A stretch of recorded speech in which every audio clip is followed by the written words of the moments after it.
Welcome to the March 29th edition of Going Viral, GoingViral.news. My name is Jim Dingeman. I'm joined on the air with Ken Aaron and Dennis Goldstein in New York. Let me just go over some of the headlines today. I first wanted to start with a discussion that occurred yesterday, very significant. This was on the NewsHour. Let's hear from Dmitry Peskov. The Kremlin and an interview with President Vladimir Putin's chief spokesman, Dmitry Peskov. He's also the deputy chief of staff to Putin. Special correspondent Ryan Chilcote, who was just reporting in Russia for us for the last several weeks, spoke with Peskov this morning. Dmitry Peskov, thank you very much for joining us. Thank you. It's my pleasure. Over the weekend, we heard President Biden call President Putin a butcher and say that it is impossible for him to remain in power. President Biden then said that he was not advocating for regime change, and yet you have said that the Kremlin still finds these comments alarming. Why? Well, it's quite alarming. First of all, it's personal insult, and one can hardly imagine a place for a personal insult in rhetorics of a political leader, and especially of a political leader of the greatest country in the world, of the United States. So we're really sorry about that. And his statement about whether Putin should not or should be in power in Russia, of course, is completely unacceptable. It's not for the United States president to decide who is going to be and who is the president of the Russian Federation. It's people of Russia who are deciding during the election. I want to ask you about nuclear weapons and clear some things up. There's still quite a bit of confusion about Russia's position. We heard yet another official over the weekend, this time former President Dmitry Medvedev, say that Russia reserves the right to use nuclear weapons if it faces an existential threat, even if the other side has not employed nuclear weapons. So could you please clarify for us what exactly would amount to an existential threat to Russia? For example, if you were unable to achieve your objectives in Ukraine, even though there's no one fighting in Russia, there's no strikes on Russia, could that be perceived as an existential threat? Well, first of all, we have no doubt that all the objectives of our special military operation in Ukraine will be completed. We have no doubt about that. But any outcome of the operation, of course, is not a reason for usage of a nuclear weapon. We have a security concept that very clearly states that only when there is a threat for existence of the state in our country, we can use, and we will actually use, nuclear weapons to eliminate the threat for the existence of our country. Let's keep all this, let's keep these two things separate. I mean, existence of the state and special military operation in Ukraine. They have nothing to do with each other. But at the same time, if you remember the initial statement of the president when he ordered the operation on the 24th of February, there was a part of his statement warning different states not to interfere in the affairs between Ukraine and Russia during this operation. He was very strict in his warning, and he was quite tough on that. And I think that everyone understands what he meant. Well, he meant that he would use nuclear weapons. He was suggesting he would use nuclear weapons if a third party got involved in the conflict? No, I don't think so. But he was quite bold in saying that do not interfere. If you do that, we have all the possibilities to prevent that and to punish all those who are going to interfere. Look, Mr. Peskov, if you stick to the dictionary definition of existential threat that we were discussing, clearly nothing that is taking place or is even really, quite frankly, imaginable that could take place could reach that bar of threatening the existence of the Russian state. So why not just clear this up right now? Why can't you, on behalf of Russia, rule out the use of nuclear weapons in this conflict right here? No one is thinking about even about the idea of using a nuclear weapons. President Biden also this weekend warned President Putin to not even, as he put it, quote, even think about going on one single inch of NATO territory, close quote. Can you imagine a situation where Russia would feel it necessary to bomb or send forces into a NATO country during this conflict? Well, if it's not a reciprocal act, so if they don't make us do that, we cannot think about that, and we do not want to think about that. The U.S. And other nations, as you're aware, say Russia is committing war crimes in Ukraine. They say your forces seem to be deliberately targeting civilians in your operations there. The International Criminal Court has launched an investigation, and the prosecutor at the International Criminal Court says that Russia has not responded to his request for contributions. If you're not doing anything wrong in Ukraine, why not cooperate with the ICC? We do not accept the jurisdiction of ICC. We did not acknowledge it before, and we do not accept it right now, and we're not going to accept it further. So about the civilian targets, actually, it's a very important question. You have to know that from the very beginning of the special operations, Russian military had a very strict order from the chief commander not to aim at civilian targets. And they're not doing that. They're not shelling houses. They're not shelling apartments. They're not shelling civil objects. They're only shelling and they're aiming objects of military infrastructure in the context of one of the main goals of the operation, demilitarization of Ukraine. Then who is ruining the infrastructure, the civil infrastructure of Mariupol, for example? Those Nazi battalions inside Mariupol, they're simply killing those who would like to escape from the city. And these Nazi battalions, they are using the apartments as a shelter for their guns, for their armaments, for their tanks, for their snipers, thus causing the reciprocal fire. So it's not Russian military who are doing that. Dmitry Sergeyevich, I would say, in all fairness, everyone outside of Russia has been watching hundreds and hundreds of hours of footage that has come out of the country showing widespread targeting of civilian infrastructure, apartment buildings, theaters, hospitals. I want to ask you briefly about sanctions and specifically energy supply. Western European countries right now get a lot of their gas, as you're well aware, from Russia. They currently pay dollars and euros for that gas. Vladimir Putin has said he wants them to pay in rubles.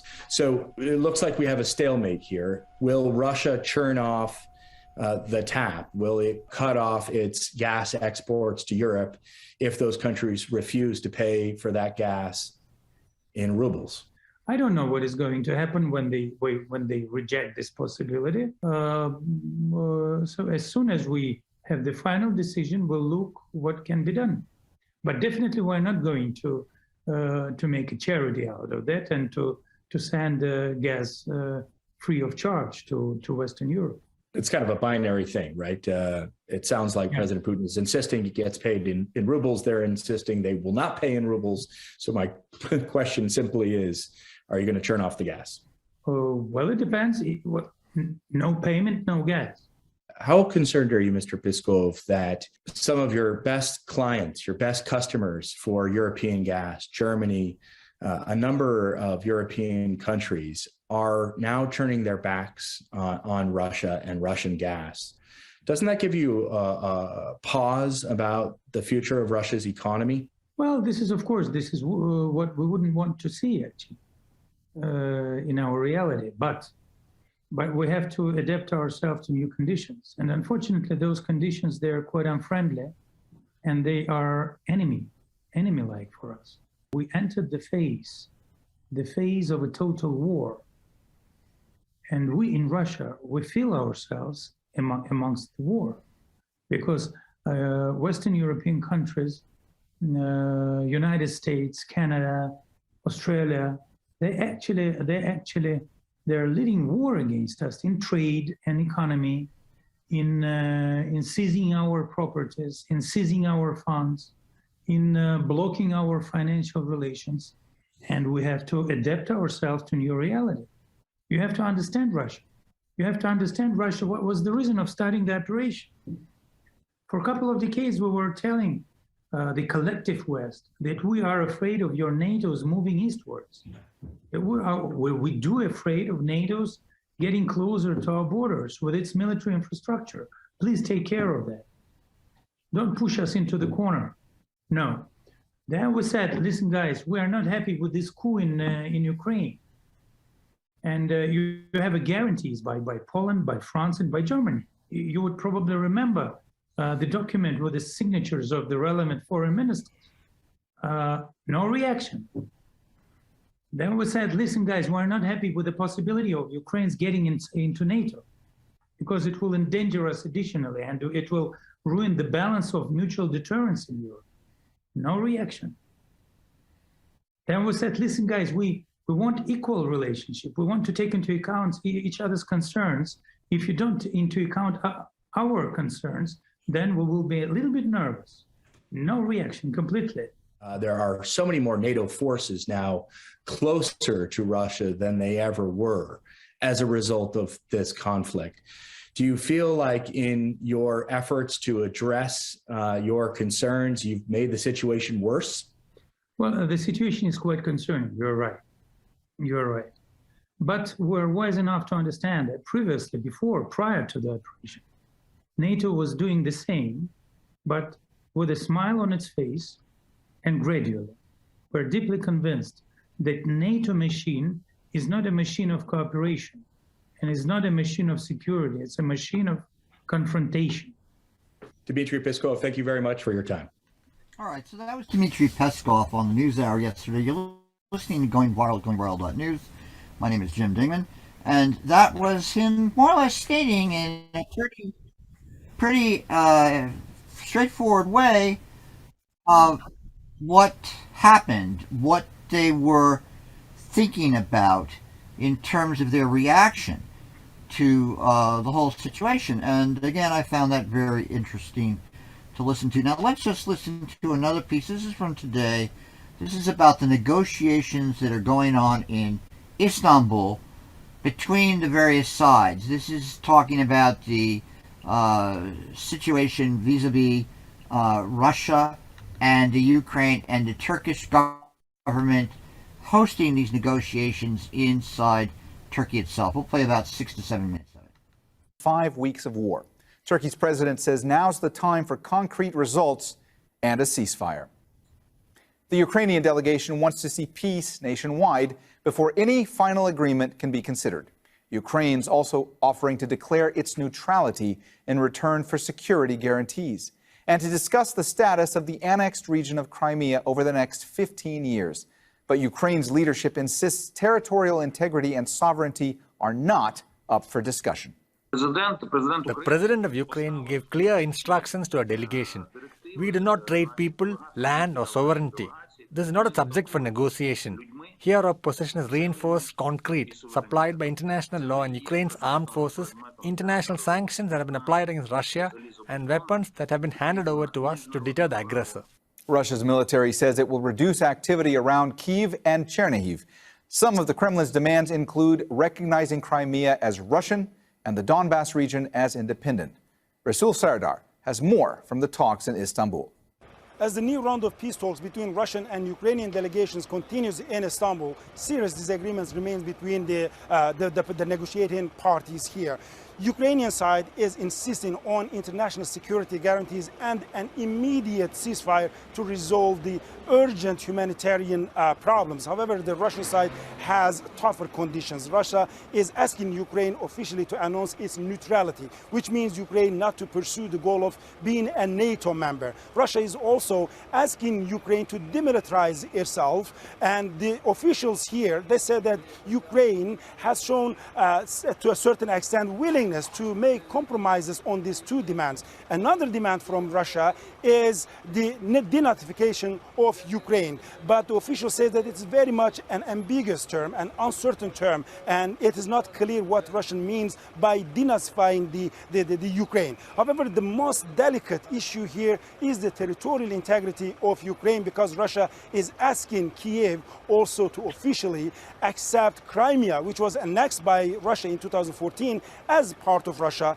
and also forcing Ukraine to recognize the two separatist republics in eastern Ukraine, Donetsk and Luhansk, as independent states. And the officials say that Ukrainian side so far has not shown any willingness to make compromises about its territorial integrity. The official says the road is quite rocky, but mostly the success of these negotiations, these peace talks in Istanbul, depends on how much Russia is going to make a retreat from its maximalist demands and the limits of the Ukrainian flexibility. Resul Serdar for Inside Story. All right, let's bring in our guests. From near Kyiv, Peter Zalmayev, Executive Director of the Eurasia Democracy Initiative. From Moscow, Andrei Kortunov, Director General of the Russian International Affairs Council think tank. And from London, Zachary Pakin, a researcher in the EU Foreign Policy Unit at the Center for European Policy Studies. Thanks so much for joining us today, and we really appreciate your time. Peter Zalmayev, let me start with you today. So Russian negotiators in Istanbul have said that in order to build trust, it has been decided to decrease military activities in Kyiv and Chernihiv. Is this, from your perspective, a positive sign? I mean, as a sign, it may be positive, but once again, what's the trust, and that's going to be the case. The Russian Federation has been less than, trustworthy on these issues, even before the invasions. If you remember, a few days prior to February 24th, the Russian side said it was pulling its troops away from the border. Then it turned around, regrouped, and hit Ukraine in all its parts with a massive kind of shock and awe campaign of bombing, which never really relented during this whole time. I think the situation on the ground is dictating that Vladimir Putin somehow, reset his strategy simply because the Russian troops are stretched too thin, the logistics are poor, they have suffered massive casualties, 15,000, 16,000 and counting, and 50,000 disabled, soldiers, etc. But once again, what I'm concerned about, despite these positive signals that we're hearing, is that this is yet another ploy by Vladimir Putin to try to win time, to regroup, and to try to hit Kiev, storm Kiev, and try to invade it a second time. From what I've heard from Vladimir Putin himself, he remains obsessed with the idea of controlling all of Ukraine. Andrei Kortunov, you've said before that a ceasefire needs to be a top priority for Russia. Do you believe that it actually is a top priority for President Putin right now? Well, I hope that it is a priority. I cannot say for sure. Of course, the initial Russian position was that the military operation should continue till the Ukrainian armed forces are ready to surrender. Apparently, this position has shifted. I think that there are still some military objectives that the Russian leadership would like to achieve. At least they would like to get to the administrative borders of the Lugansk and Donetsk oblasts, so they could control all the territories of these regions, of course, together with the military formations of the two self-proclaimed republics. I don't know whether it can be achieved in the immediate future, But I would suspect that that remains one of the goals of the military operation. And that was reflected in the statement of Minister of Defense, Sergei Shoigu, who maintained just today that the second stage of the military operation includes establishing control, or as he put it, protecting the territory of the Lugansk and Donetsk republics. Zachary Pakin, I saw you nodding along to some of what Andrei Kortunov was saying there. Did you want to jump in? Well, indeed, just to agree that the focus of the Russian military campaign is indeed likely to be centered on the east. That's probably where the prospects are situated for the most gains, over the days and weeks ahead. The initial, significant breakout that we saw of Russian forces in the south appears to now be proceeding at a glacial pace, or possibly even being reversed in some cases. And of course, the situation around Kiev is at a standstill. So I think forget about it from a political or strategic standpoint. From a tactical standpoint, it also makes sense for the Russians to focus most of their firepower now in the east. But even there have been limits to the extent of their advance. So I think that some of that might end up shaping the outcome of these talks. The question, of course, remains how long will these talks continue, and how long will this conflict continue? And I don't necessarily think we should be optimistic that this thing is going to come to a head in the next week or so. It could take much longer than that still. Zachary, so that's a variety of perspectives about what's going on. I have another one lined up, which I actually found pretty profound, because these guys were talking about what will happen. Hey Jim, let's get some commentary from our panel. But let's start listening to people. Dennis, what do you make of all this? Where do you think we're at with everything? I think Putin is standing his ground, and that's basically it. And Biden is.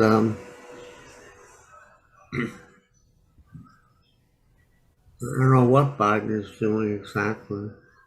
Biden is more or less establishing that he wants to get rid of Putin. He said it, and now he's got to apologize because otherwise they can't negotiate. And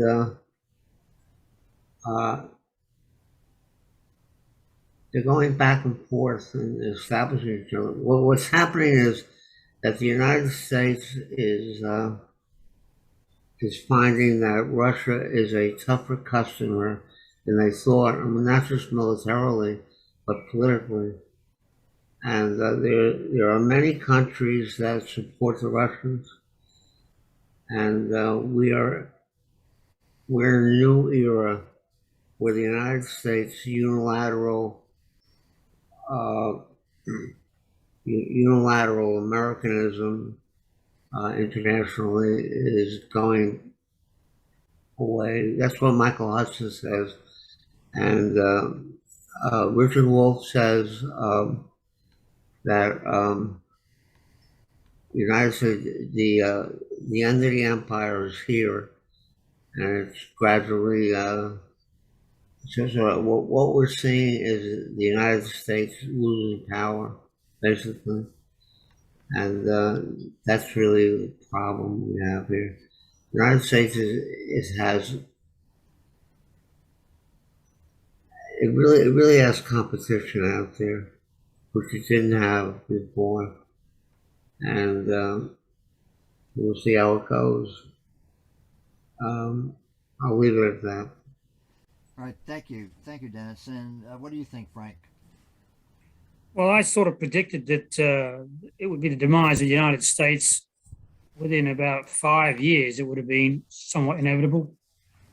Had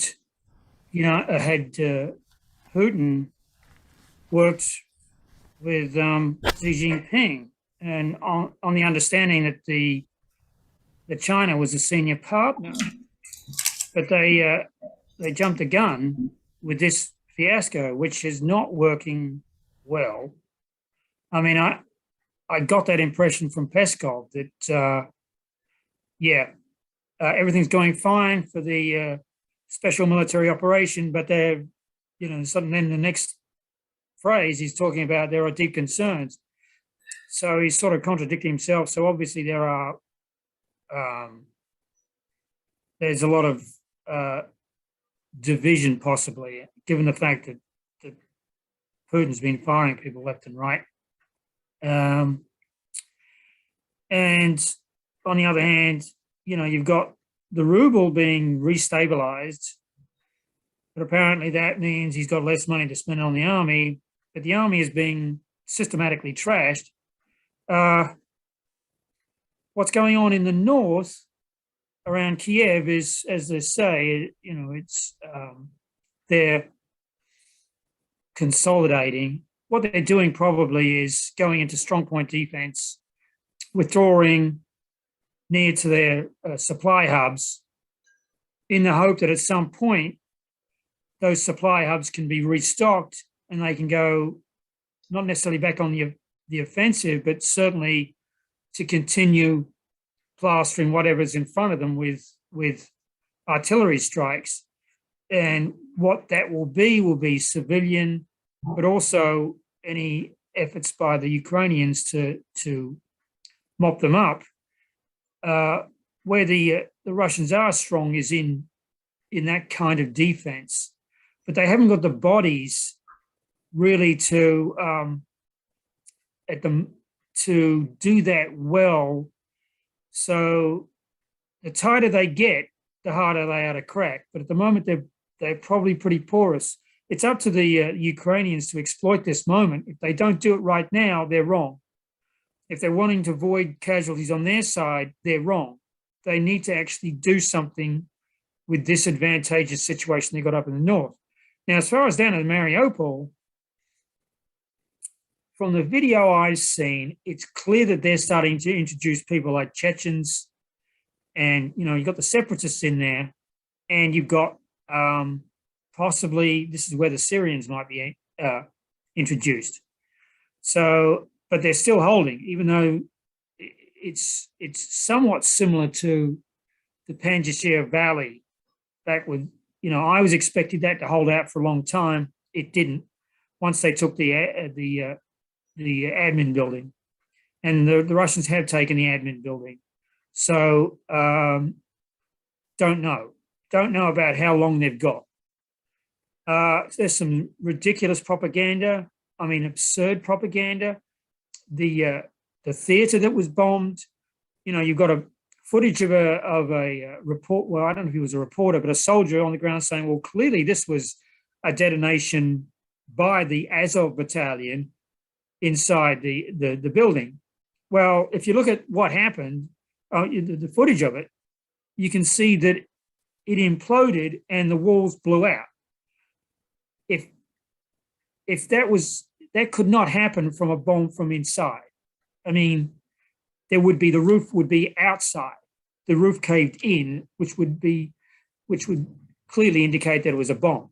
And the couple of witnesses said that there were aircraft above at the time. So, if you want to go with the Azov argument, there's nothing I can say, obviously. I mean, if you're willing to accept that kind of argument, there's nothing I can do about it. But which is typical. As far as them withdrawing forces and reestablishing some kind of new offensive out of Donetsk and that area in the hope of encircling the Ukrainians, the only way I can think that can happen is if they used something different. And that would be chemical. Now, he's saying there's absolutely no way we're going to use nukes because there's no threat to the existence of the state. Well, the state is not necessarily Russia. The state is Putin. So if he feels that that's the problem there. It's like way back from the time of the Soviet Union, the state, that was it. The people were superfluous. Who cared what happened to them? Who cares what happened to them as long as the state existed and did all right? So if he feels threatened, I'm not sure about whether that takes the nukes. Peskov's argument takes the nukes out of the equation. If they use TAC nukes, then yeah, they can definitely defeat that force of Ukrainians there. So it's starting to get interesting. Whether or not the Ukrainian army is using their interior lines, because yes, if the Russians start doing less in the north, that means that releases forces around Kiev, potentially for moving south to assist in whatever's going on down there. The Ukrainians have developed a modus operandi, which they're very good with what we've given them. Now that's the other thing. That is a spigot. If we want this thing to go on, we can make it go on, or if we want to hold it up and we want some kind of armistice, then we can do that too. We can stop the spigot. And whether we want to increase their capabilities, that again is, that's up to us. And not sure what the people in the West want. Poland is obviously gung-ho, but over here, not sure. It's like, I think people are starting to get sick and tired of looking at it on television. They'd rather look at something else. And once that mentality starts to percolate up to, Biden was made a mistake. It was an unfortunate mistake because you don't really want to advertise that. The idea of regime change and taking out Putin, you want them to do that. Once it's clear that the United States, the big bad guy, is out to do that, well, then they all consolidate. They all coalesce around their leader. It was a dumb move. But that's typical of Biden, who really wants this all just to go away. So that's my take on it. All right, thank you. Let's hear what Kenny has to say. What do you think? Well, yeah. Basically, I think you should increase your mic, Jim. Your mic's a little bit low. Regarding the Ukraine and Russia, this is people playing four-dimensional chess. There's not enough attention on U.S. policy and principle. Getting it all wrapped up in what other people stand for or do, or getting involved in other democracies or lack of democracies. It's a mishmash, and I think it's basically the American tradition of stirring up international politics and conflicts to solve domestic, falling short on domestic issues. So you got inflation, you got questions about what really happened with the pandemic, and you have questions with gender bending, unpopularity, increase in crime in most cities, which is getting significant enough to get journalists to take attention of it and notice of it. And you got certain domestic problems. Also, apparently, the current administration has been pushing us into, by decree, social redistribution of wealth by just printing money and sending it out and saying, don't worry about it. And, let's tax the rich to pay the poor. So this is an adjustment towards socialism, which, of course, this country has a long history of socialist policies. There's no doubt about that. But it's a question of how they're implemented and whether or not it's the consent of the governed or the consent of the governors, the governing people who have authority. And I don't mean just the politicians, but the media too. So in any event, so when there's problems at home, well, let's make a kerfuffle somewhere else in outside and worry about that. And these poor people, let's help these Ukrainians. Let's send them some guns and missiles and rockets.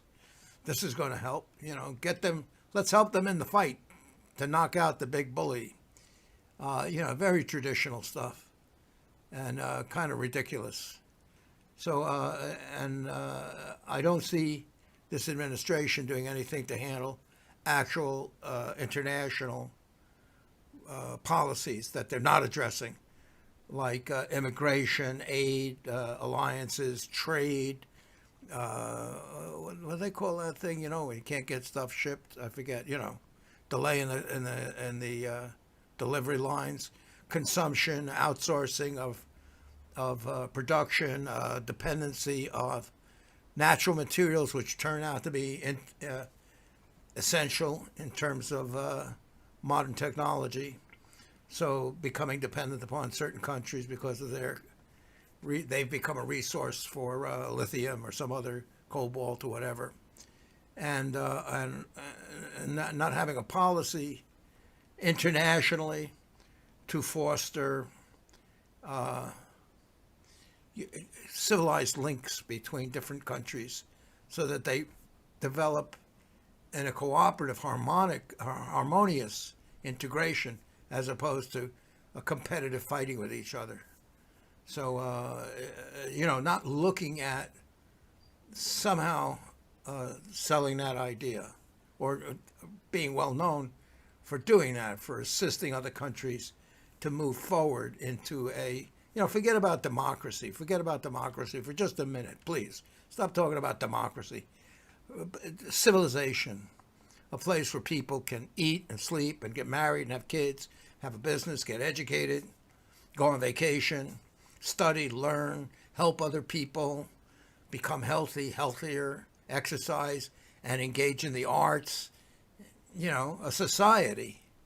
Helping other countries develop a society and eliminate drugs, crime, and a few other things, abuse of children, abuse of women, a few other things that are essentially international recognized as what's good and bad, without getting into religion or philosophy or the political principles of the rights of individuals and all of that stuff.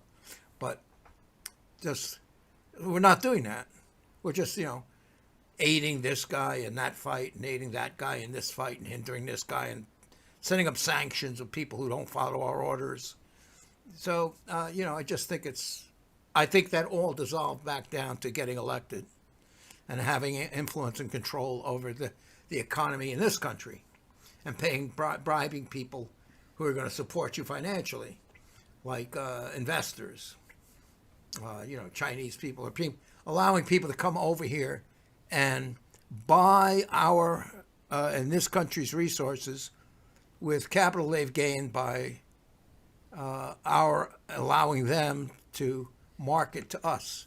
And they've acquired assets and they come back here and they buy the country, they buy cattle, they buy pig farms, they buy housing as investments and so forth. I know it sounds xenophobic, but I'm just saying that it's a cabal of people fighting each other to get to the top of the hill. It's not that, it's all covered in Shakespeare's plays, I guess. Right, yes, so always we go back to the Bard. All right, you're listening to Going Viral, GoingViral.news. Oh, but no, I must assert, Jim, increase your volume. Yeah, there you go. How's that, better? Hey, now all right. You're listening to Going Viral at GoingViral.news. My name is Jim Dingeman. We're talking about the situation in Ukraine. We're going to deal with one more segment on this before we turn to other news. Well, what's your opinion, Jim? I'm asking you guys. I'll give you my opinion in a minute or so, but anyway, let me get. I don't know what the hell's going on, to be honest with you. That's my opinion. Anyway, let me just give you this. This is an interesting piece. This is on the global effects of this. Now, my opinion is that we may be living through a turning point historically. And that gets into some of the things that you raised, Frank, and some of the things Dennis raised. From different perspectives, of course. And what's interesting is this is a panel that they had a few days ago. Basically, they're talking about the global implications of what's going on in this war. In fact, how it could be ushering in a new world order, which I found fascinating. And will Western values still prevail? This is Inside Story. Hello there and welcome to the program. I'm Nick Clark. The new war in Europe has been described as a turning point in human history, comparable to the attacks of 9/11 or indeed the fall of the Berlin Wall. It's been more than a month since Russia invaded Ukraine, causing death and destruction across much of the country. The invasion and the political disputes around it are disrupting the global order, which had been in place since the end of the Cold War. The conflict is also defining how democracies will confront future threats and conflicts. Western powers view the invasion not just as an assault on Ukraine's sovereignty, but, in the words of the UK Foreign Secretary Liz Truss, an assault on the foundations and rules by which societies coexist. While the United States and its allies want to bar Russia from one of the world's most important economic blocs, the G20. Its members represent 85% of global output, 75% of international trade, and 2/3 of the world's population. China says the G20 is a forum to discuss economic issues and is rejecting suggestions that Moscow could be barred because of its invasion of Ukraine. Well, Qatar's Emir, Sheikh Tamim bin Hamad Al Thani, spoke at the Doha Forum on Saturday, and in his remarks, he addressed the need to find peaceful solutions to global conflicts. It is sorrowful to see a contraction in the political and diplomatic means in favour of military expansion and armed solutions. The militarisation of solutions has been growing for the last 4 decades until it reached one of its most challenging peaks in the Ukrainian war. From here, I emphasise the firm position of the state of Qatar on the renunciation of violence, intimidating civilians and assaulting state sovereignty and all other acts that may constitute a violation of human values and international law.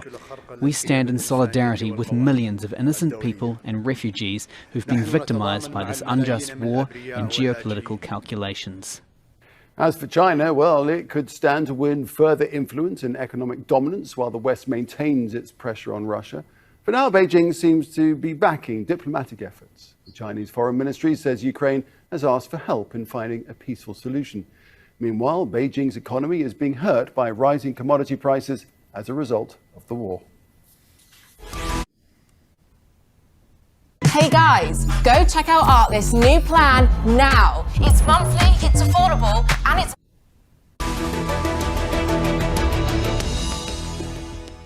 All right, let's bring in our guests. In New Haven, in Connecticut, we have Nizar Masari, who's a visiting professor at Yale University. In Oslo, Glenn Deason, who's a professor of international relations at the University of Southeastern Norway. And in Nottingham, in the UK, Steve Sang, who's director of the China Institute at SOAS University of London. Gentlemen, a warm welcome to you all. And Steve Sang, I'd like to start with you. We look back, don't we, at the years leading to the First World War and wonder how it was possible that they didn't know the direction in which they were heading. Is that how history, do you think, will view this moment in time as this earthquake rumbles under the current world order? I think we have better recognition of the importance of the Russian invasion of Ukraine. This is one of those events in history which is going to leave a major mark. I think we are looking at a fall of Berlin Wall in reverse kind of moment here, and I think there's recognition of that. And Glenn Deason, do you think it's now inevitable that the international order will reposition itself? I think most definitely, not just international order, but in Europe as well. Keep in mind that for the past 30 years, we kind of tried to figure out what to do with Europe because we never really eliminated the dividing lines in Europe. But now these will be remilitarized as during the Cold War, and the economies between Europe and Russia also be decoupled. So I think that also globalization, as we've known it, is now officially over. I think it's especially some of it's because of the sanctions against Russia as well. I mean, after the West seized the money from the Russian central bank, it's after seizing similar money from Afghanistan, Iran, Venezuela. I think that the world is becoming much more skeptical of both the dollar and the euro. So I think the Russians, of course, they no longer want to trade in this dollars or euros, and we see that the rest of the world are kind of responding to this. The Indians are now wanting to buy energy in rupees. The Saudis are now considering to sell their energy in the Chinese also in their ones. And also, instead of sanctioning Russia, we see countries like China stating that they're willing to work now to establish some kind of a parallel economic financial infrastructure that's not vulnerable to Western sanctions. So I think this is definitely a huge shift in international system. It also displays how the West or NATO and the rest of the world aren't necessarily on the same page. All right, we'll get into the whys and wherefores of all of that in just a moment. But Nizar, first of all, Nizar Masari, do you think we were inexorably leading to this moment? We had a series of events going back to the Twin Towers in 9/11, to the financial meltdown in 2008, to Brexit, to Trump, and now this. Do you think it's been a gradual progression that's been building up to this moment? The gradual progression depends on the focus we give it. I think that there is this focus you're giving it, but I think that there is another focus: the growth of China and the pivot to the Pacific. And so what I notice in today's news and in today's analysis is that people who are reminiscent from the Cold War are reviving the tensions and the hecticness of the years of the Cold War and bringing Russia as the main focus of international relations. Whereas if we look at from a broader picture, the shift is definitely towards the Pacific. The shift is towards a competition between a West led by the US and China and its allies. So I see here Russia more as a satellite, not a small satellite, but an important satellite, but more as a satellite of China than really the main player. And I'm amazed at how many analyses are focusing on Russia as if the main topic is Russia. So and I think that's the second point I want to make is that if we when we keep focusing our attentions in international relations to relations among states, we forget that some people are paying the price, and it's individuals, it's communities that are really paying the high price of this shift in power. So it's the Ukrainians themselves, but it's people around the world who with energy prices going up, with wheat prices going up, and this is provoking a lot of concern among a lot of people in the world, not only about Ukraine, but about the survival of individuals on top of the refugee crisis. So we need to bring our attention focus our attention not only on state-to-state relations, but also on the impact of these on real people, real individuals. So you mean individuals in the sense of rising commodity prices and so forth, do you? Rising commodity prices, the refugee crisis, the tremendous refugee crisis that the Ukrainians are living today, but that the Syrians live, that the Yemenis are still going through, and the Afghans went through and are still going through it. So there are tremendous refugee crises around the world on top of the commodity prices that you mentioned. The German Chancellor, Olaf Scholz, he said that we're at a turning point, and it could lead in any different direction. Steve Sanger, which path do you foresee it going down? Do you agree with the view that China could be the big strategic winner out of all of this? I'm always shopping the Real. They drop over 10,000 new arrivals every day. I don't know whether China is going to be the big strategic winner out of this. But China is the really big player in the picture, or at the moment, slightly out of focus, but it is going to become the focus of attention as the war in Ukraine settles down. At the moment, with the war unfolding and the future uncertain, there is a lot of thinking about the end game being focused on what will happen to Ukraine and to Russia. But as the war entrenches itself and drags on, there will be much more attention being paid to the wider contextualized idea of an end game, which is what do so-called the West want to see the world move forward. A very important parallel between Russia and Ukraine, Putin's view of Ukraine in terms of history, and China and Taiwan, and Xi Jinping's equally delusional view of Taiwan, is that we know perhaps 10, 15 years down the line, China will invade Taiwan. What will the West do? I think that is going to be much more the focus in the next few years moving forward. And when that stays in focus, the whole engagement of the world order will change. I don't think we're going to see a return to the old Cold War, but we are going to see a new kind, a new version of the bifurcation of the world. The Chinese government doesn't actually want that.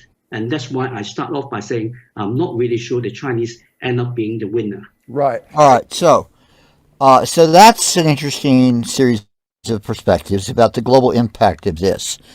And let's start with Dennis. I mean, is this, look at the words they're using. They're saying Berlin Wall collapse in reverse, end of globalization, the retreat of countries into their own currency blocks, the decline of the dollar and the euro as a global currency.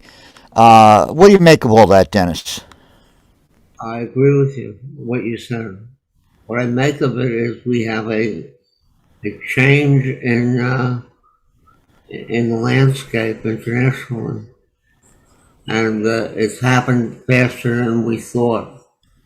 It was going to happen anyway over many decades, but it's just, we're in that situation now. And you'll see that the China-Russian relationship has been pushed more because of the situation.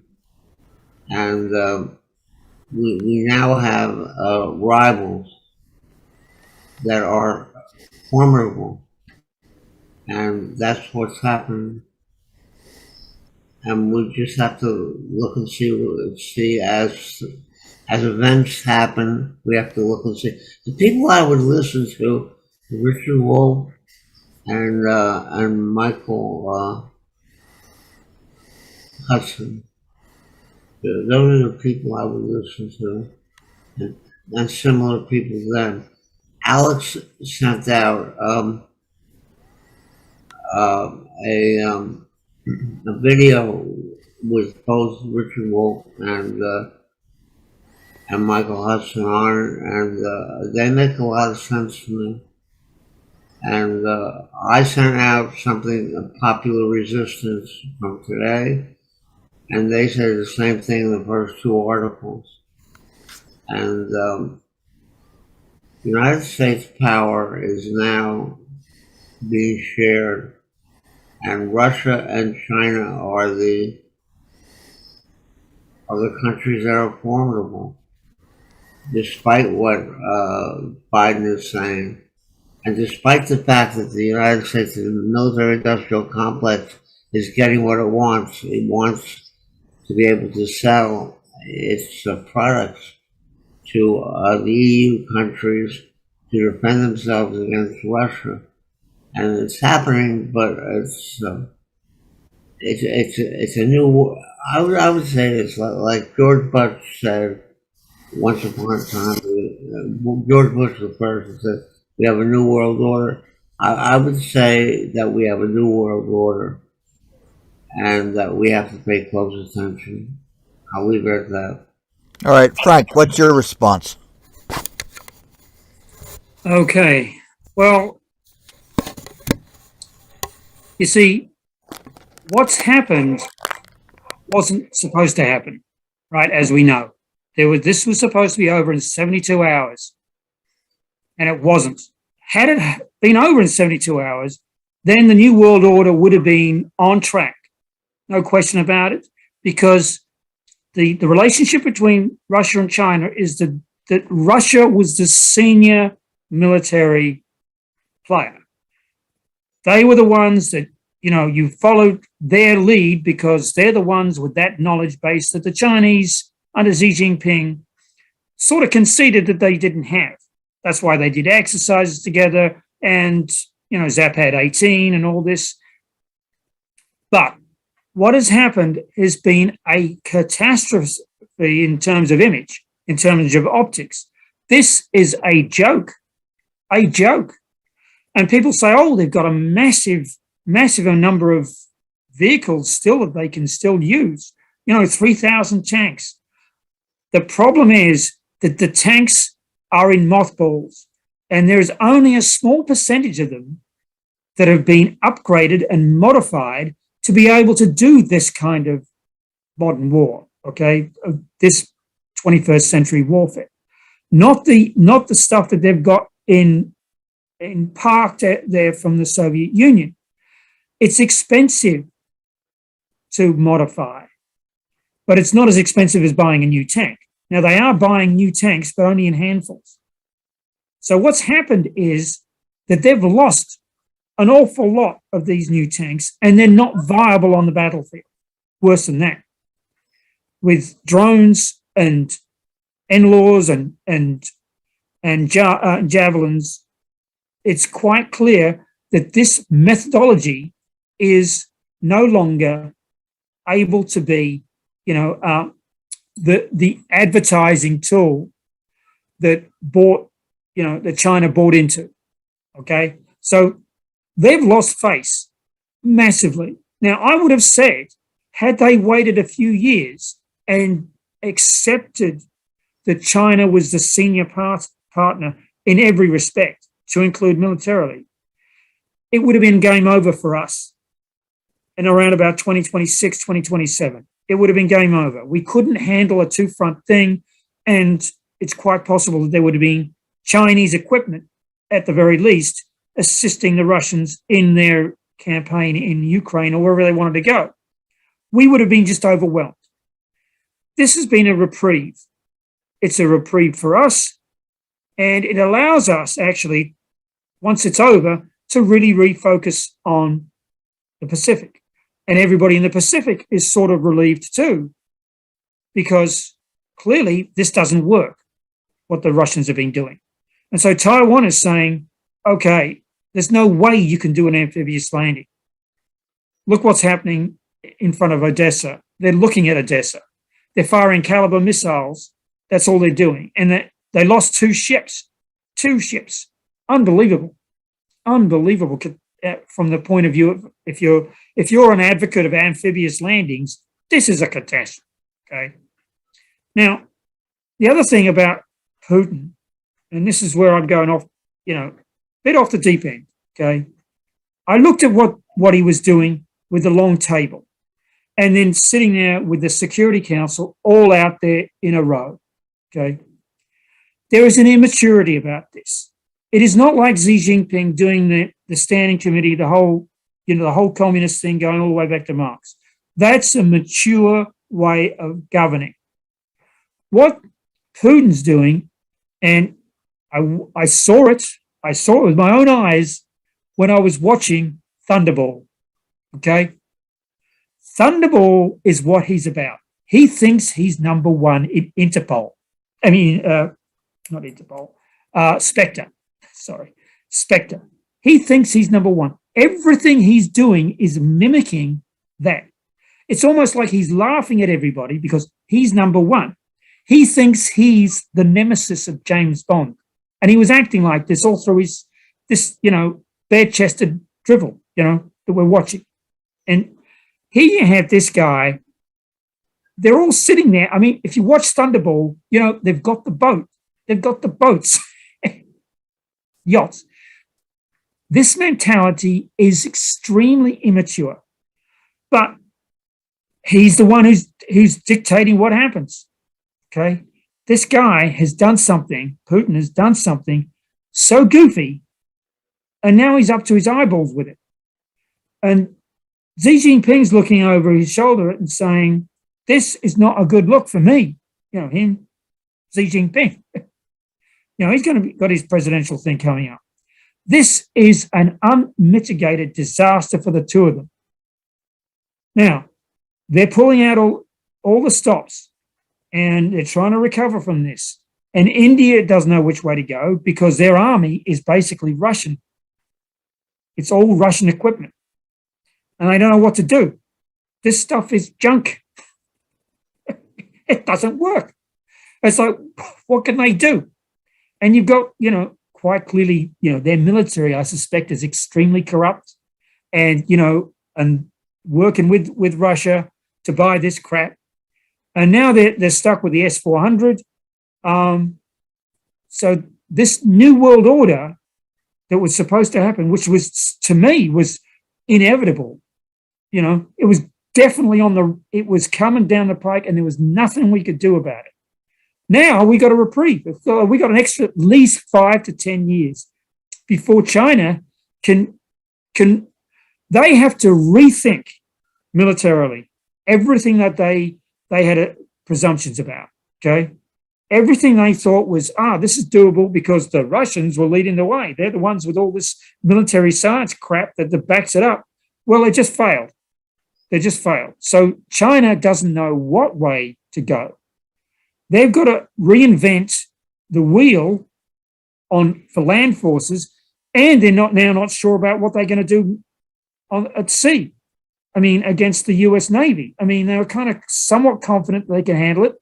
Now, what are they going to do when they're on Taiwan? Are they going to take the model that this blueprint where you actually obliterate everything? This makes no sense. You obliterate this. This is not making sense. You want to take out Taipei, blow up its harbors, blow up the whole damn thing. What's the point in taking it? And so that's their dilemma. It is a huge dilemma from China's point of view, and they don't know what they're going to do.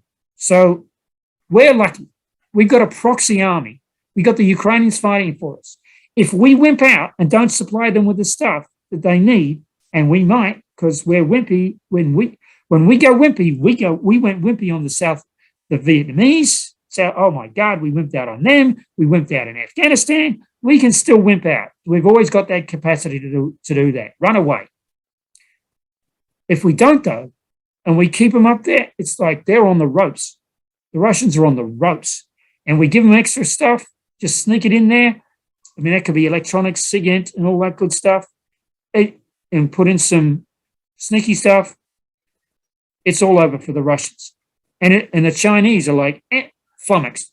Don't know what to do next. It could get in. It could. Yeah. That's this new world order is the old world order has just got a reprieve. It's solid. It's solid for another 5 years, unless Biden fucks it up. And he's always got the classic. American presidents have always got that ability. All right, Ken. Ken, your comments. Your comments, Ken. Well, I was actually dozing off, but I woke up and everything Frank said is tangible and correct. I'm not saying he's the guru, but everything he said is validated by the facts that are occurring and the history that we're aware of. So, the prediction he's making is probably very feasible. And it is true. People seem to be overlooking the influence of technology. Think the technology is changing, and technology seems to be that the winners are on the side of advanced technology. One of the things that Frank's referring to is what Elon Musk did, according to what I'm reading in the media, by allowing the Ukrainians to utilize his satellite network for internet. He's able to target the tanks with drones running off whatever signals they're getting from the Elon Musk. I forget what they call it. Starnet, I think, comes right out of a movie. So that's technology, and you got Russia. You hear some kind of Russian song, and they're singing, and you could almost see Cossacks with guns. Whereas the Ukrainians are using missiles that have been. I watched a little thing on an explanation of the range of missiles that are being used, and they keep making them so that they're simpler to use. It takes 1 hour to train somebody how to fire a new anti-tank missile, and it's much less dangerous. And some of the missiles they're trying to make them less expensive, so it's not $20,000 a shell.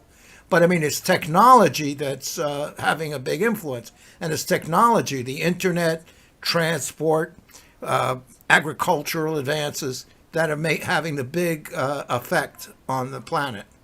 But we're not addressing everything. So, but I think everything that Frank's saying, it's all military and political. But on that agenda, he's right. I don't think he's not talking about the influence of new philosophies helping to quell the greed, avarice, and frustration and anger of somebody like Will Smith to get up and hit somebody.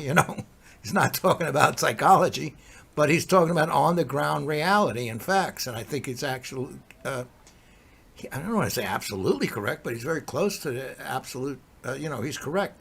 There is a tendency, an insane, oh, that's the one thing I don't think he's bringing up. The problem between people like Putin and Xi Jinping is they're both megalomaniacs. I have a lot of respect for Chinese culture and governance, but here's a man who has placed himself in trying to be the eternal ruler. He doesn't want to flip it over every 6 years or whatever their pattern is. He wants to be the chairman for life. And so he's a megalomaniac to some degree, at least. And so is Putin. So if you get an alliance between two megalomaniacs, there's going to be a problem somewhere along the road. Like Hitler and Stalin or something like that. How much buddy-buddy can they be and for how long? So I think that that's a psychological consideration, in that that's a problem that if Russia and China was trying to move to a new world order, that's a problem they would have had inherently also, is the personalities. But everything you're saying on and it gives, and you're right, Americans, it's wimpy, or whatever you want to call it, wimpiness or wokeness or whatever you want to call it. The U.S. Often backs down. I think it's a disgrace that the chief of the head of the army is very concerned about making sure that women and transsexuals have an honest position in the. Who gives a shit? You're supposed to be tactical. You're supposed to be protecting the country. You're not supposed to be protecting people's rights to be alter their gender. It's not that important that women are in the army. It's totally irrelevant. It's stupid. You want an effective army, whether it's men or women or whatever. Israel has women in the army, that's fine. But they don't have women in the army because it's a woman's right to do everything a man does. They have women in the army because they need women in the army. That's a justification, not because it's their right to pick up a gun and fight and kill people. No, not necessarily. So when we push that kind of stuff, and you're right, and it tends to weaken us. We get off point. We're using like a movie theater and turning it into a cafeteria. It's a movie theater. It's the army. It's the military defenses. It's not the social justice arena. So it's just a misappropriation of the resources. Of course, I'm sure that's going to endear me to a lot of people in the progressive agenda. But in any event, so I think I was falling asleep. I started listening to Frank. I woke up. Thank you, Frank. Well, too bad Alex isn't here, because then we could sick him on Frank. Oh, well. And Michael's not here either, so Mike could sick himself on Frank. Well, but anyway, you can. Feel free. No, that's all right. I'll reserve that privilege for another time. But basically, Kenny brought up something I wanted to talk about next, and this is what happened at the Academy Awards. To shift the topic to a completely different issue. Now, let me just play what really happened. Let's see where that is. And we know that, look, you got a guy like Will Smith. Is this the Japanese version? It's better. No. This is this is what actually happened. Now, Will Smith, of course, he's a guy who's received an Academy Award. He got an Academy Award last night or the night before, whenever the hell he did that bitch slap on Chris Rock for playing the father of the two tennis stars, King Richard. He got that Academy Award for that particular role. He has received a British Academy Film Award, a Golden Globe, a Screen Actors Guild Award, and 4 Grammy Awards. He is one of the most internationally popular American stars, period. He's a transnational star, sort of like my boy Arnold Schwarzenegger. And he's grossed about $9 billion in the films that he's done. I mean, he's just been a big moneymaker for Hollywood. We've watched him grow from when he was in The Fresh Prince of Bel-Air. I didn't really watch that show too often, but that was when he started off. He's played all sorts of different roles throughout his career. But let's get into this. Let's just play what happened last night, and then we can talk about it out of the end. Because, it's sort of amusing that this happened. At first, somebody I know thought it was a totally staged incident, what occurred. But I have a feeling that, yes, indeed, he lost his temper. Chris Rock has a big mouth, and he decided to punch him out on the stage. So let's just see what occurred here. This is the uncut version of what occurred. Job tonight, Javier Bardem and his wife are both nominated. Now, if she loses, he can't win. He is praying that Will Smith wins. Like, please, Lord. Jada, I love you. G.I. Jane 2, can't wait to see it. All right?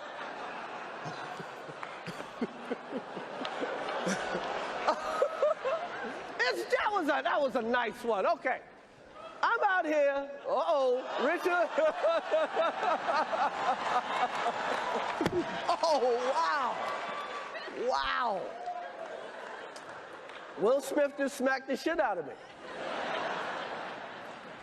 Keep my wife's name out your fucking mouth. Wow, dude.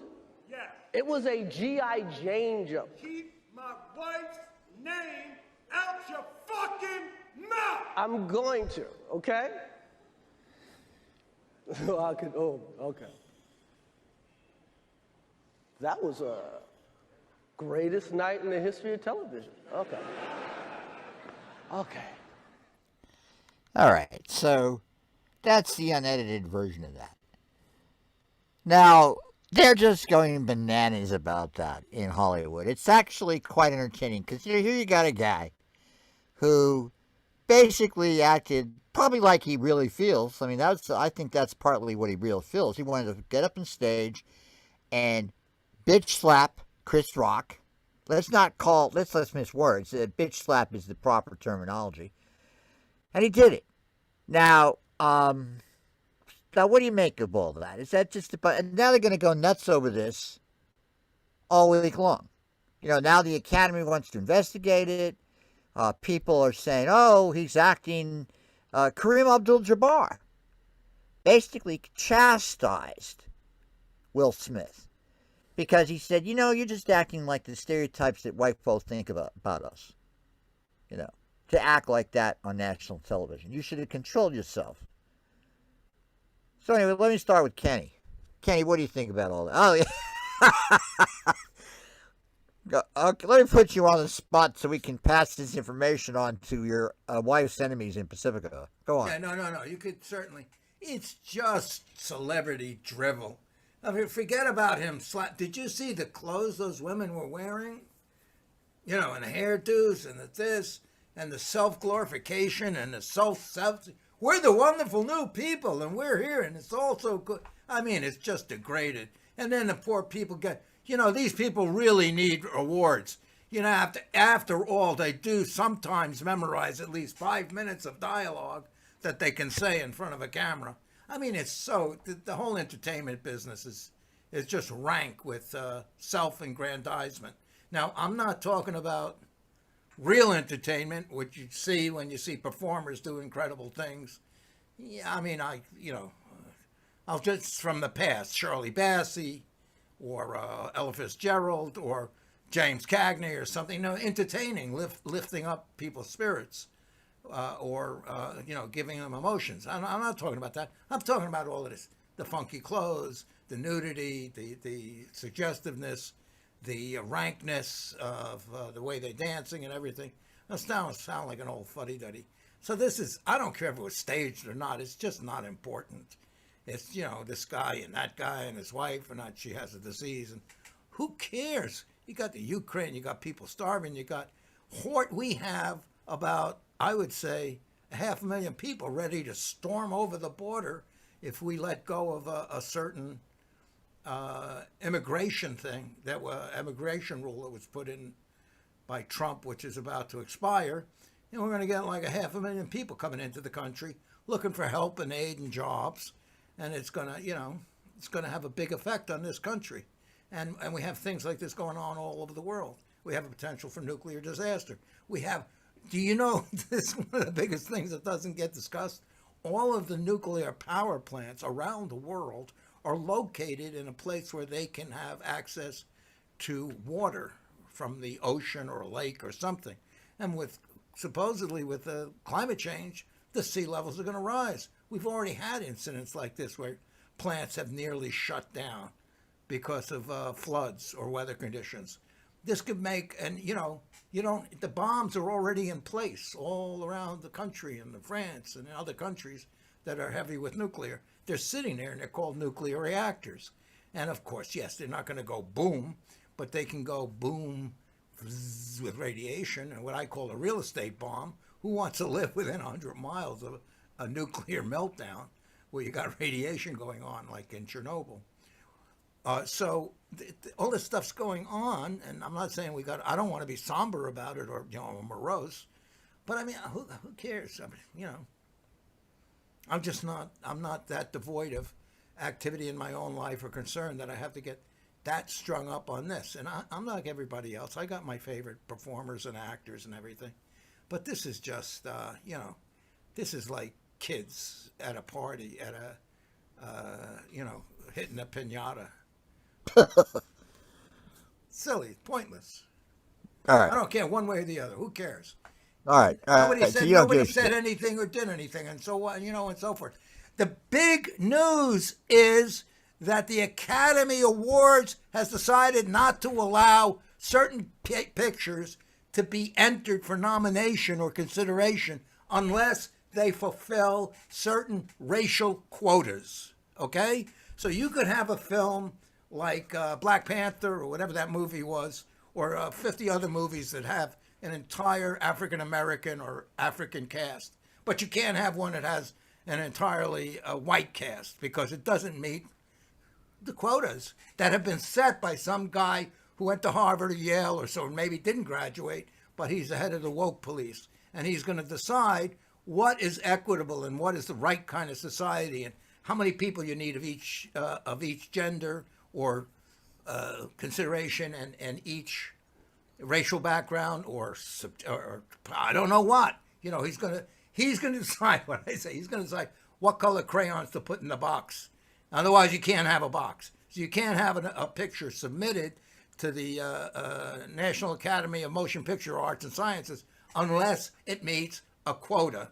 And it's like a Title VII quota, which I guess is derived by their board or whoever they hired to do this. This is a perversion of society, I think.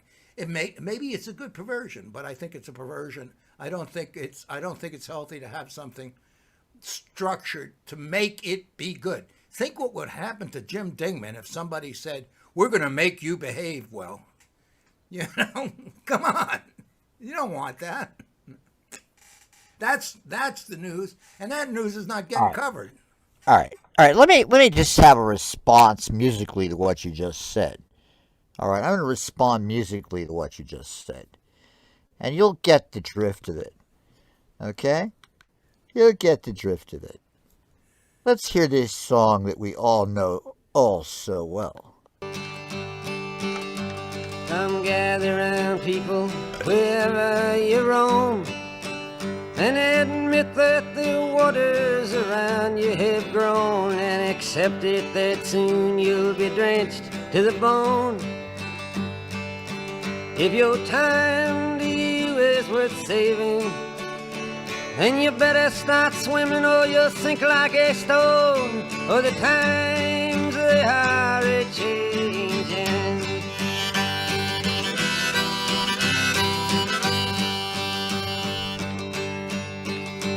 Some writers and critics who prophesize with your pen, and keep your eyes wide, the chance won't come again. And don't speak too soon, for the wheel's still in spin, and there's no telling who that it's naming. Was the loser now will be later to win, for the times they are a-changing. All right, you get the point there. I mean, the times they are a-changing. And I hear what you're saying about, I know, you're muted right now.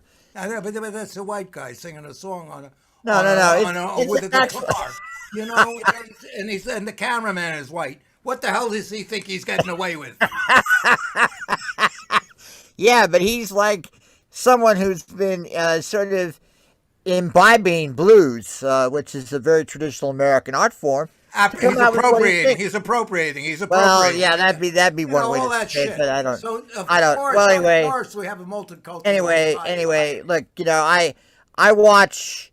I think about when I have when we've organized doing plays, and we had big fights about, well, you have to have the male be played by a male, you have to have the female role be played by a female, or you have to have. Who cares?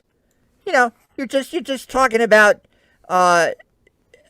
doing a work of art, and so if the new mores are to have black roles playing King Richard III or II, or playing King Henry V, big deal. Or Macbeth. He played Macbeth as Denzel Washington right. did. But so no, that's fantastic. But you can't mandate it. You can't require it. It's the same as requiring that Macbeth has to be white. Is to say that you have to have 5 people that are black. Yeah. All right. But see, Kenny, look,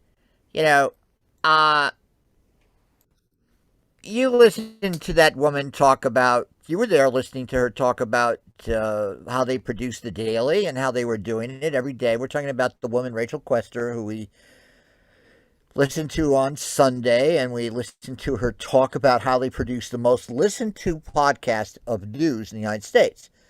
And, they're taking and doing things in different ways than we normally think about how things are doing. And when I asked her about critical race theory, I said, well, how did you guys approach it? So what'd she say she did? They went into Bucks County.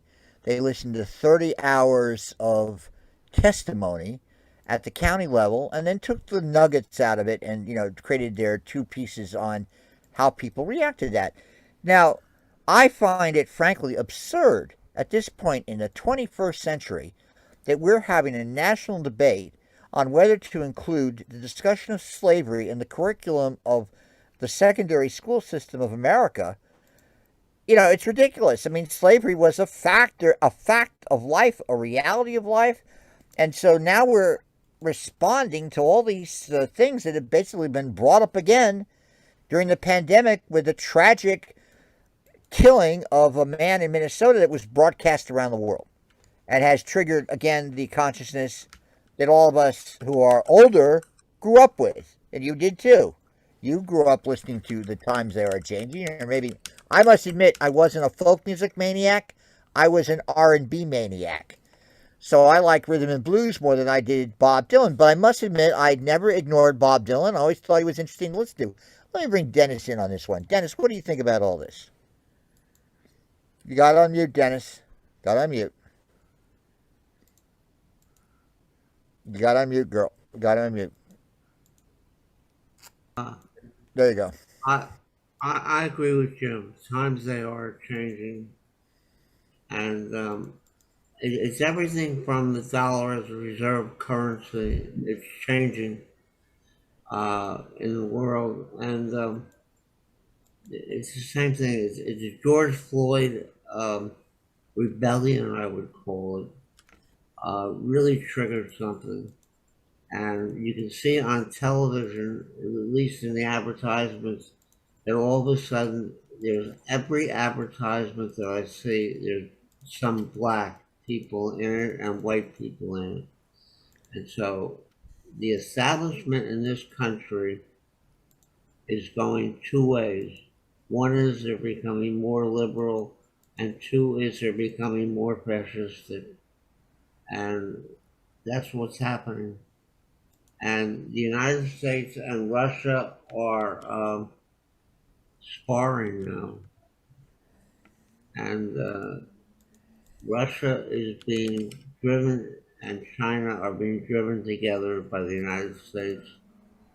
And the more interesting to me than Will Smith and Chris Rock are Joe Biden and Putin. Vladimir Putin. They're more interesting, and they more tell you what's happening in the world than Chris Rock and maybe Chris Rock. I'll hold that off.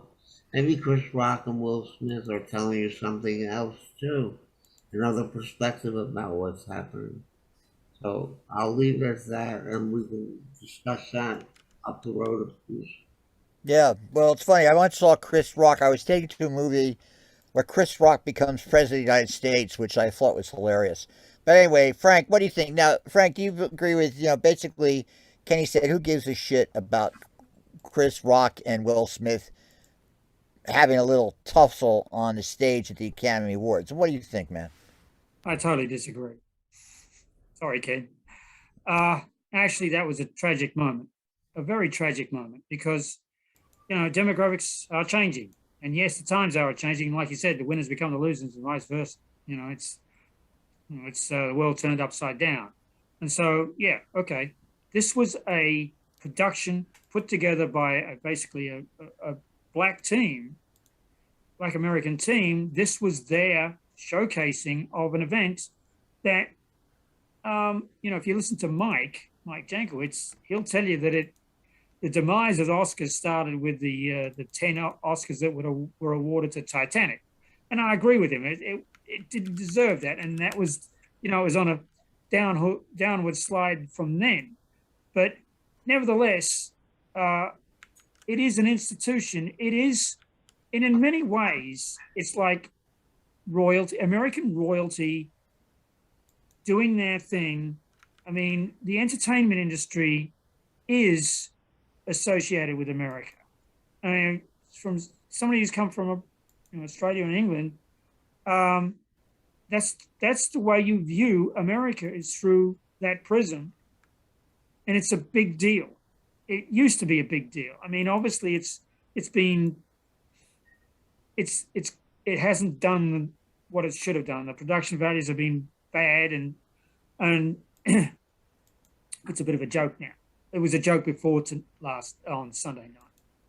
But when Will Smith did that, he actually was laughing at the joke. He looked at his wife, and his wife, who was in charge of this whole, it's about time, Black Americans took charge. She's in that arena, okay? She gave him the green light to get up there and do what he did. And he did. But that optic, that was bad. It was bad because it is, obviously it's black on black. It doesn't do, it was the worst thing imaginable, actually. And then to start swearing like that. I mean, he cheapened the whole thing. And that's a shame. I mean, as far as the films themselves, I'm thinking of a script. This would be a good script. It's a gay cowboy who is deaf hunting Indians. Oh, Native Americans, my bad. I think that would be funny. I think it would be very funny. But, that's the only way a white guy can get an Oscar. But it'll be a funny script. But anyway, that's aside. What was also noteworthy is that the fact that, the Brits are there getting all these awards for the secondary stuff and tertiary this and that. They get all kinds of awards. So, the Brits were happy with this. They're happy that they're up there, getting their share. But it is changing. Yeah, the times they are definitely changing, and it's the films. The prerequisite for an Oscar-winning film is it makes no money. It cannot make money. That's one of it. It can't. If it's making money, clearly it's wrong. It's like a French film. If you understand the plot, you miss the point. Okay. It's like these are French films. They suck. They suck bad. But hey, that's also very strange. That phenomenon is strange. I'm not saying that Wolf Warrior films should be nominated, or for Best Picture, or Marvel comic crap, but the work that goes into a Marvel comic film is immense. And it's immense money that goes into it. So there should be some recognition of that. I don't know what, but there ought to be. I mean, June got its awards, and I guess June deserved it, I suppose. But my take on it was that it was my wife was extremely depressed by it because it's an American thing. It's something, and you're supposed to be. It's one of those things you're sort of proud of. You're supposed to be. Now, whether you are or you're not, I don't know. But that's the image from abroad. That Americans are proud of their entertainment industry. They're proud of the films that they produce. And, they go back all the way back to, Griffith and all that. And it's like, wow, it's something special. And it is special. For around the world, they see movie making as something particularly special. And this was cheapened. It was bad image for Black Americans and for the entertainment industry as a whole. So I thought it was essentially a tragedy.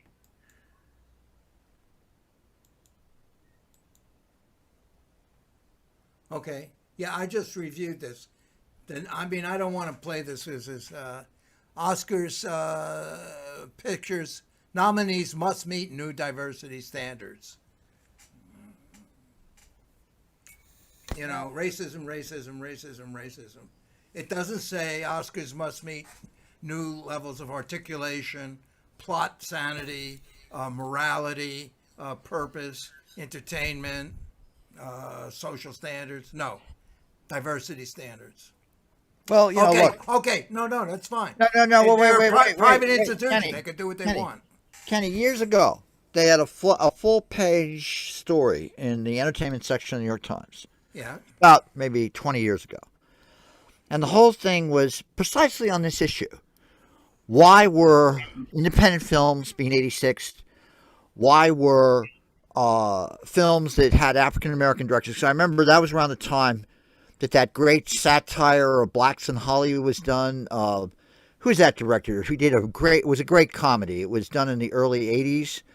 I don't know. Van Peebles is the only one. No. This is way after Lee, Van Peebles. Spike Lee. No, that was before Spike. It was a film that was about a black director trying to break into Hollywood, and it was just about how difficult it was to do. And so they were talking about who gets the Academy Awards. Isn't. Well, but their argument was that the people who got it was basically like the World War II generation controlled the Oscars at that time. This is in the 80s, right? Because they still were, because I know friends of mine who were members of the Academy, and I used to have great fun going out to New Jersey to a friend's house, and he got every single Oscar-nominated film in a VHS format and watch it. Then some idiot in Chicago blew the whole thing for everybody because he bootlegged them and sold them. So that ended that. But, it was sort of interesting to see. But the whole object of that was, this was the reason how they were made. So, and then the Oscars began to change in terms of how they evaluated films. I mean, the film that was, I think the best documentary was about that soul music festival in Harlem in '69. Now, that same year in '69, they didn't mention that there were actually concerts like that all the time in New York City.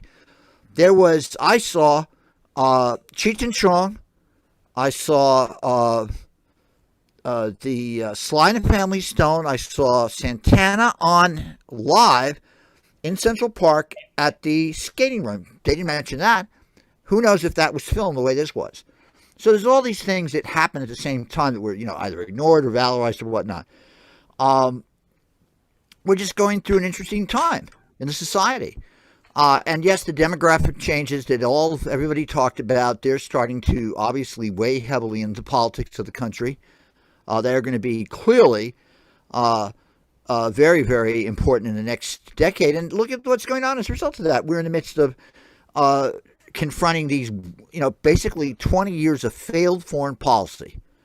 In the case of Afghanistan and Iraq, the global war on terrorism, has that been successful? I don't know. I mean, we could argue about it, but it certainly hasn't prevented. It's been very effective for Lockheed and Boeing and. Well, yeah, and one has to grant that that's a good point about all this. Like who's really benefited from this? The people that make the weapons. And why do we have to have all this hostility towards the United States and America around the world as a result of all this? It's just that there's that part of it that yes, there's a certain truth to that. On the other hand, it's an amazing thing now. Anyway, just the thing, Frank is right. It's a denigration of what has stood in American movies are essentially the American art form. I know there's a lot of European directors and a lot that Europe has contributed, but America has always been at the forefront, if not necessarily the primary developer, but the making movies worldwide. There's more American movies all around the world than from any other country, even though there are more movies made in India, let's say, or in Africa than are made in America. But in terms of distributions, American movies, and we have a great tradition, and we have lots of great movies and so forth and so on. And this is a denigration of a celebration of talent from your peers. It's the other actors and actresses and producers, the people in the Academy that are recognizing you supposedly for professionalism, for moving performances, high quality cinema, entertaining productions, and so forth. And this kind of behavior is a denigration. But there's been other denigrations, like the whole entire movie industry moved on to Marvel Comics, and comic books. Well, what's wrong with that? It's okay, but it's taken up the majority of the energy of the whole industry. You got like 6 leading stars in each one of the Marvel comics. Yeah, but there's no point to them. They're just CGI action, bust it up, blow it up. The world blows up. There's no story. People that's like not true. People like that's not true. People like Washington, Denzel Washington, consistently makes very good movies. Consistently, personality, development of personality, principles, questions about life. Other people do that too. Clooney. There's some great directors too. There's lots of great stuff going on. Now, it's okay to say some of the movies are trash, and I'm not talking about trash in movies. My favorite movie of the last decade is Tangerine, which is absolute trashy movie made on an iPhone, but it is a brilliant piece of creativity. It's not. I'm not talking about that. I'm talking about the fact that these Marvel movies are they're written like scripts written by an artificial intelligence. It's the same thing over and over again. Yeah, look. You have to Marvel comics. Okay. All right. Look. The dominance of Hollywood is due to the fact that the film industry collapsed during World War I in Europe, and the American film industry thrived. So coming out of World War I, that's when our dominance starts, and we retain that dominance. That's not quite true. In Germany, under the Weimar Republic, it was doing very well. Well, the Weimar Republic, they certainly weren't competing as well as they were. Before World War I, French films dominated. In 1910, French films dominated the American market. I mean, there's a big abrupt shift because of the First World War. And American cinema, by the time World War II breaks out, has dominance internationally all throughout the world. Now, is it the dominant form? No. There's all these other competing forms that are coming out of all the other countries. But American cinema, in terms of a multinational, transnational dominance, in terms of perceptions, cultural perceptions, soft power, whatever you want to look at it, then certainly after the war, look at how many movies are produced in World War II. The most in history of Hollywood are produced during World War II. Hundreds of movies are produced during World War II. Now, are they designed for foreign markets? Well, no, not really.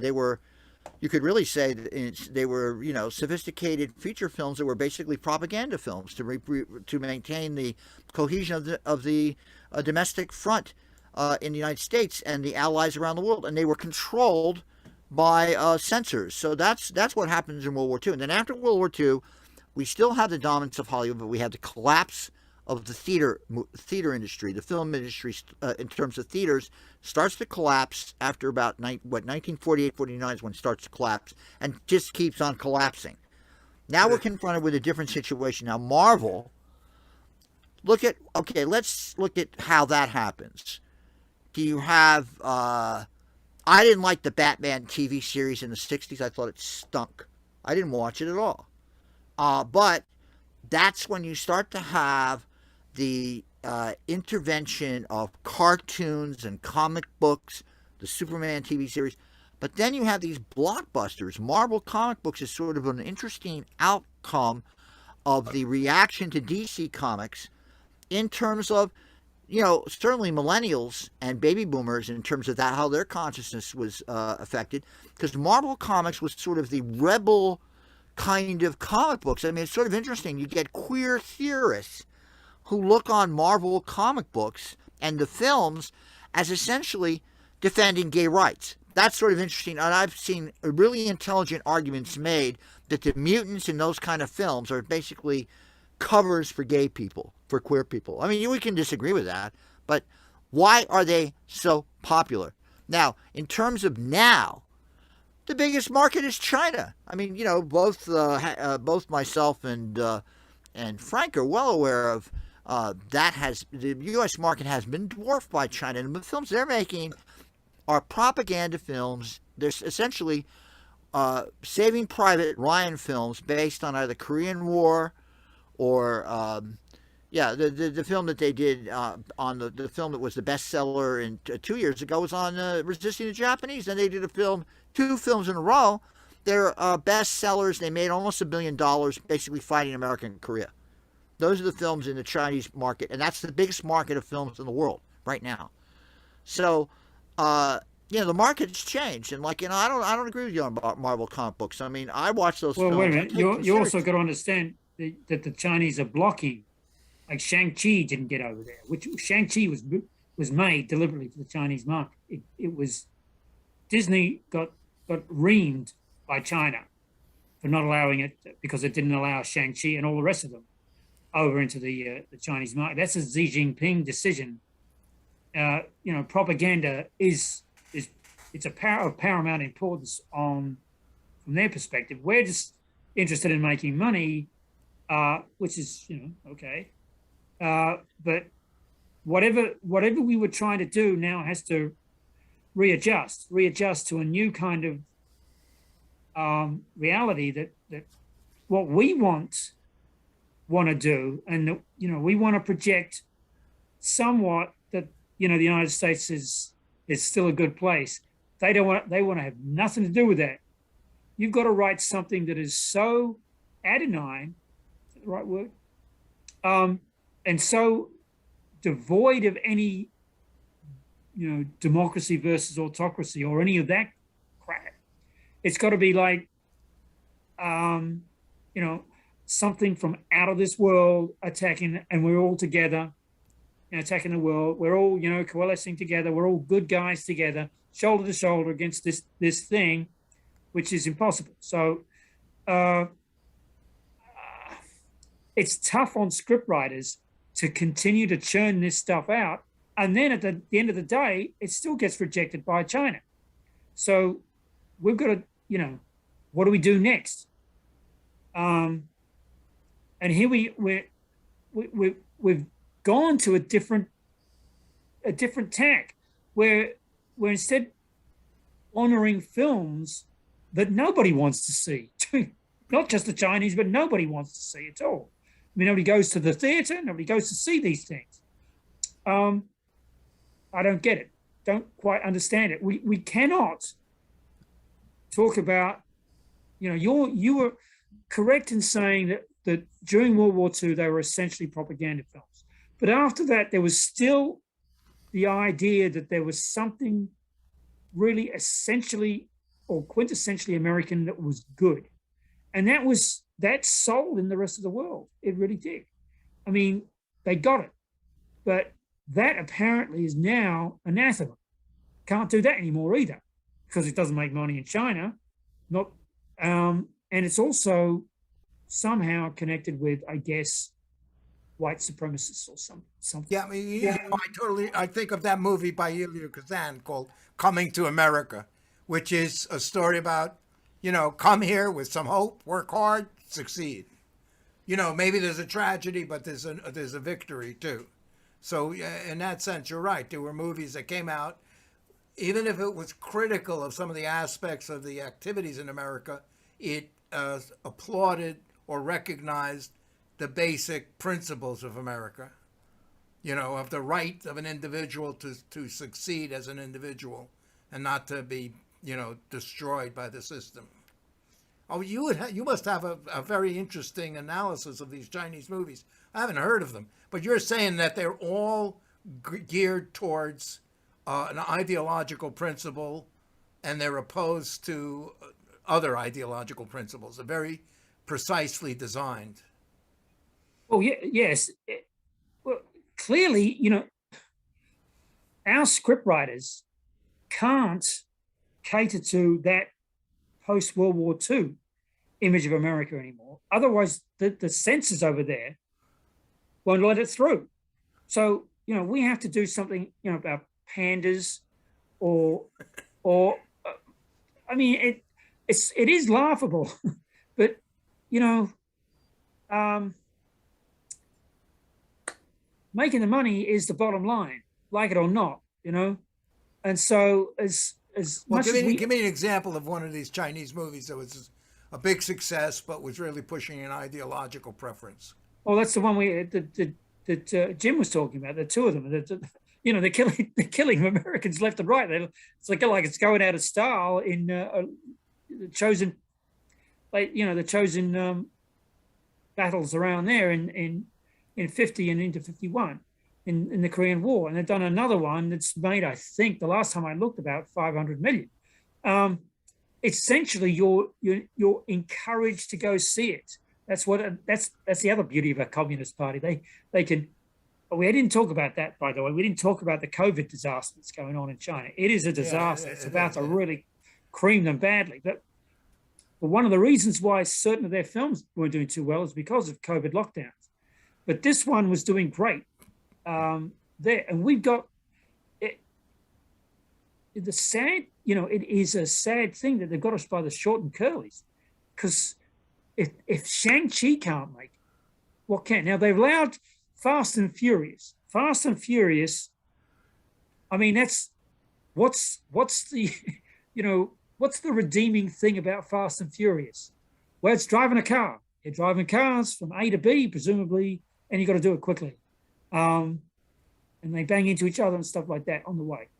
I think those movies are based on the concept of always never desert a friend in need, danger, or trouble. Stick by. Friendship is the most important thing.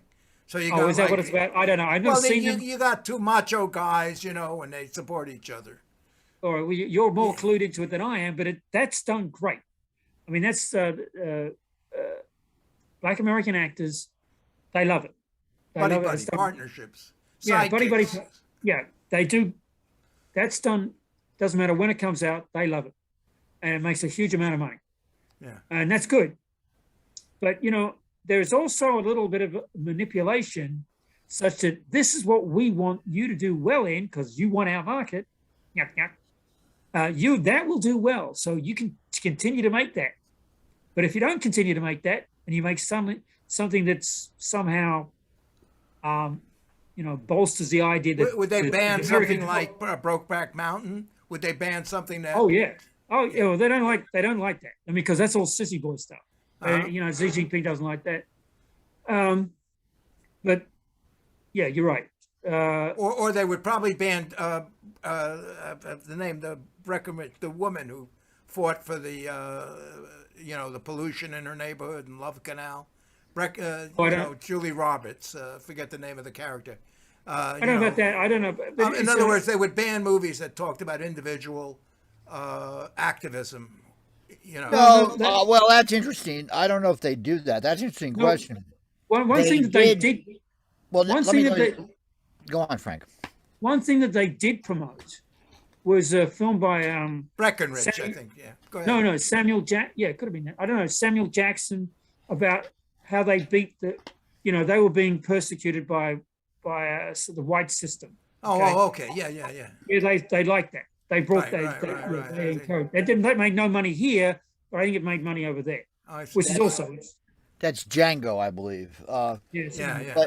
But look, the movies. Look, Saving Private Ryan is a great film, but in a sense, it's a extension of the World War II buddy film, basically upgraded with, quote CGI, etc. The movies that Frank is talking about that were the best, highest grossing movies.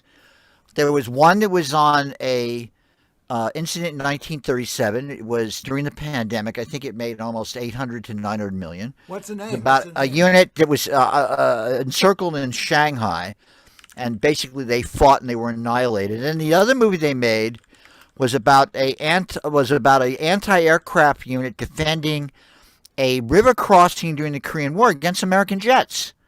And that movie made a tremendous amount of money in the Chinese market. And the latest movie they've done is an interesting picture of how they perceive it as a victory, which is sort of interesting because it's sort of like a victory, a Pyrrhic victory at best, of the retreat of the 1st Marine Division from the Chosin Reservoir. And what they focused in on was one part of the fighting where they basically did indeed annihilate an American regimental combat team northeast of the along the eastern side of the reservoir, and that was indeed a victory, but that was a victory that basically prevented them from destroying the 1st Marine Division. So there's all these inaccuracies, but of course, who cares? They're doing a film, and they're doing a film that was, and that film made $900 million. That was the highest grossing film in history. Now, beating Avatar, it was close to $1 billion. And again, their films, the Wolf Warrior series, the Wolf Warrior 1, but particularly Wolf Warrior 2, is where the special operations Chinese soldier is confronting an American special operations mercenary who, the famous scene is he says, well, you guys are inferior to us. And then the hero kills the guy. It's a great scene. And supposedly all the theaters around the world cheered when that occurred. So that's the kind of movie they're doing. But, look at the kind of films we're doing. Zombie films. What do zombie films mean? What did the dystopian films mean? What do films like Hunger Games mean? Because these movies are about rebellions. Hunger Games is about rebellions. Yeah. If you look at the Purge series, the latest Purge series is that the Trumpistas decide to extend the day of the Purge. And then because the Purge is basically this Christian reactionary government has changed the Constitution, and once a year, everyone can go out and kill everybody, right? So the latest one is that the Purge continues because the Trump supporters have taken control of the Purge process, and they want to eliminate their enemies year-round. So the latest Purge ends with people fleeing to Mexico to escape the repression in the United States. It's quite an entertaining film in its own way, even though it's a completely bloodthirsty film. But these movies get box office. So what are they responding to in the sentiments of the people? Why are they even funding a movie like that? Okay? And if you look at the zombie movies, look at the series Walking Dead. It's gone on, I think they're up to season 8, all right? So what's that? That's about the breakdown of society and then people getting atavistic. It's sort of like Lord of the Flies on steroids. People get on to, pure survival, Hobbesian survival. But then, of course, there are those who want to resuscitate a form of government like the good old USA in the midst of the zombies that they have to attack. And that's popular. Those movies are popular. And then there's all sorts of nostalgia things going on in terms of Europe, a Viking series being remade. It's amazing. So what does this all mean in terms of the cultural zeitgeist we're in right now? It's that's a question, really. Well, yeah, there's also the fact that, you're talking really about Netflix and Amazon, and Netflix actually is, you've got Turkish Ottoman, series that promote the idea that, that's their imperial view. That's, from their perspective, they've got more to offer than anybody, and of course you got lots of Korean stuff and lots of also Chinese as well. But yeah, I mean, all the Russian stuff. Look at all the Russian stuff on World War II. All these feature films they've been done in the Putin era that are basically combat films about the war against the Germans. It's T-34. T-34. Yeah, exactly. So you're exposed to this as a. This is completely different from the Walter Cronkite period where we just saw the same stuff on. Well, it was even worse in Australia and England. You only got like 3 channels, so that was your limit, and a lot of that was American suspect stuff, which was awful. Much of it, but now, of course, you've got, like you said, you got a kaleidoscope of different things. I don't know what the bottom line is. It's still squid. The Korean thing, Squid, yeah, crazy. Yeah, that's like one of these superhero movies. It's like completely extreme. Well, it's dystopian. I mean, it's like it's bizarre, and it had resonance everywhere. I mean, that was very popular. Let's bring Dennis in. Dennis, what do you think of it? Do you watch these movies, Dennis? What do you think about all these movies? Dennis is in the movie. Look at the screen. He's got a. What do you think of all these movies that we've had come out in all these years? I mean, and just before you talk, there's a guy I know who was a Yale dean. He was basically in charge of a college at Yale. He was a Lakota, right? The first Lakota they ever put in charge of a college at Yale. And this guy, I'd go up and meet him. We'd have a lot of fun talking. He'd done his dissertation on spaghetti westerns. Yeah. And there was a whole genre of spaghetti westerns that nobody knew about that went to the third world and had all these crazy plots where basically the imperialists were being overthrown by the native peoples. And they made millions and millions of dollars in Africa, Latin America, India. They were very wildly popular. But, it came out of look at the good, the bad, and the ugly, that kind of film. Or the films that Clint Eastwood did when he was working with the Italian filmmakers. There's a whole bunch of them that came out that we don't even think about, that influence third world markets. But what do you think about all this, Dennis? They happened, and we have to analyze them to see what they were representing and why people responded to them. I think we have to. I mean, I don't know offhand what the symbolism is in these movies, the spaghetti westerns and stuff like that. I'd have to think about it, and I'd have to talk about the times we live in. And remember, it's all capitalism. So these people who are making these movies want to make money, and they want an audience. So a lot of what they're doing is responding to what they think the audience will respond to, so they can make money. And that's really that's one of the problems. And I mean, I would prefer that we didn't have capitalism anymore, because basically whatever's happening in popular culture is driven by the desire for profits. Most of it, except for Oliver Stone, perhaps, but I guess he's making money too.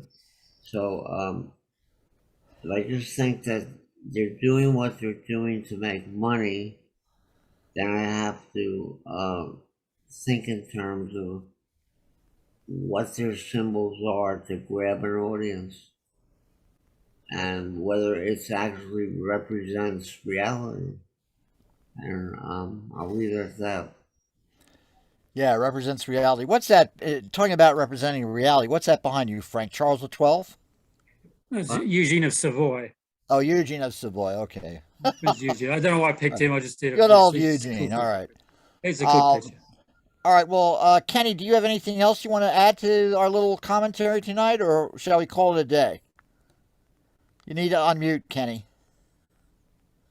You need to unmute. I got it. Yes. I totally enjoy these kind of conversations, opposed to talking about the interscene, principles of war and stuff.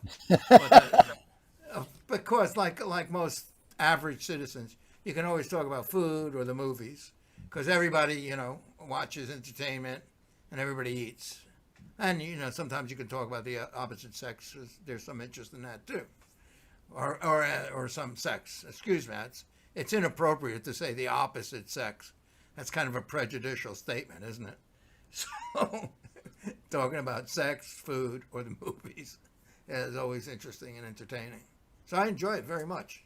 I'd like to know. It seems like Frank has a whole wealth of viewpoints and knowledge about the intended influence or censorship, or how the Chinese government is manipulating the movie industry locally in China and abroad to further their political goals. Very interesting. I think you should write a book about it, Frank. I think you should really work on that. I haven't heard that anywhere. I do know, we hear about how they're pressuring people to say this or not say that, but not really looking how the alignment is working, that the theme of the movie is really intended to create an effect on a foreign population that will favor the Chinese government favorably. The analysis of it. Well, actually, they learn from us. Well, and actually, Kenny, we spent, as Frank knows, I guess it was a year ago, we spent a good couple of months going over this kind of stuff. Really? Wow. Oh, yeah. Because somebody had written a book. Rana Mater at Oxford had written a book about this. He's probably somebody to bring on to what we're doing on Saturdays down the road here. And he had written a book just on how Chinese communism had essentially adopted, and they had their own sort of metamorphosis of how to use World War II tropes and memory for their own political purposes. Right. Because I'm absolutely certain that this foreign influence is trying to mold American culture. Absolutely. In America and internationally.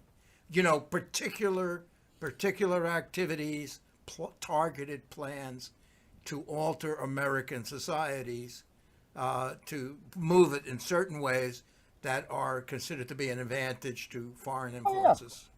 Well, see, that's why I don't agree with Alex, because, America's done that for decades. Oh, we do it all the time. We've done it for decades. So why wouldn't the Russians want to do it to us? I mean, give me a break. It's ridiculous. And yes, indeed, the use of cinema has always been a cultural weapon. Always has been conceived as a cultural weapon. And certainly in the Cold War in the United States was conceived as a cultural weapon.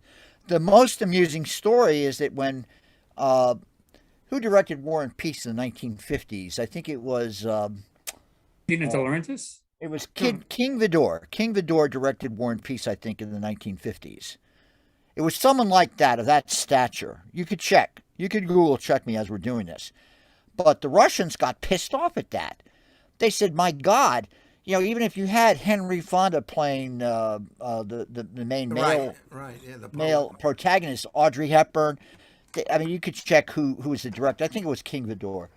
It was a Dino De Laurentiis production, wasn't it? It was a Dino De Laurentiis. I'm pretty sure King Vidor was involved, but I could be wrong.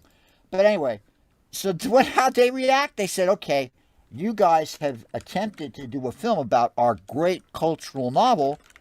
We're going to up you one. And then they spent the most money, I think, that was ever spent on a feature film in this, certainly up to that point, when Bondarchuk did the War and Peace film, which was a magnificent film, a 6-hour film about the novel War and Peace. But I remember going to see it for the first time, and then I realized that they were reading Russian in a beautiful way. I said, my God, I didn't know you could read Russian in such a incredibly artful fashion. It was like a revelation to me watching the movie. But they reacted to that because they said, okay, the Americans are going to try to take our culture and screw with it. We're going to one-up them better, and we're going to do a film on Tolstoy's novel and make sure it's better than they ever But the did. British series was better. The British series. Flash. The 1954 version, War and Peace with Audrey Hepburn, and the director is King Vidor. King Vidor. Okay, I was right. Okay. So King Vidor. Audrey Hepburn, Henry Fonda, and Mel Ferrer. Right, and that was, and King Vidor, of course, is we're going back into the 1920s and 30s in Hollywood to have a guy like King Vidor do it. So but the British series was better with Anthony Hopkins. Well, I thought the British did a great job. The newest War, I think the newer, is that the new War and Peace one? It's about the new one sucked. Then you don't like the new one, okay? Well, I thought the new one was actually pretty good, but anyway, so these are things, a cultural appropriation, if you will. We're at the tip of the iceberg in terms of doing feature films about Black America. I mean, we really are. I mean, there's so many rich stories to do. I mean, my God. I mean, it's just, it's just amazing the kind of things you could do about the history of Black Americans in our history. It just, and that's not to say some politically correct phrase. It's just a fact. It's just a raw fact. Same way with Native Americans. There's so many great stories you could do. Now, obviously, if you're doing a good film about Native Americans, you're not going to present the invading white settlers in a favorable light. But hell with it. Let's have people see different points of view. But anyway, who knows? All right, okay, so let's kill Kenny, it. are we finished tonight? We're finished. We beat it to death. Okay. We beat it to death. We beat it to death. We beat it to death. And I want to thank everybody tonight. We had a March 29th edition of Going Viral, GoingViral.news. We had Frank Radford on with us, Dennis Goldstein with us, Ken Aaron in Los Angeles, myself, Jim Dingeman. Good night. Stay tuned. Be well.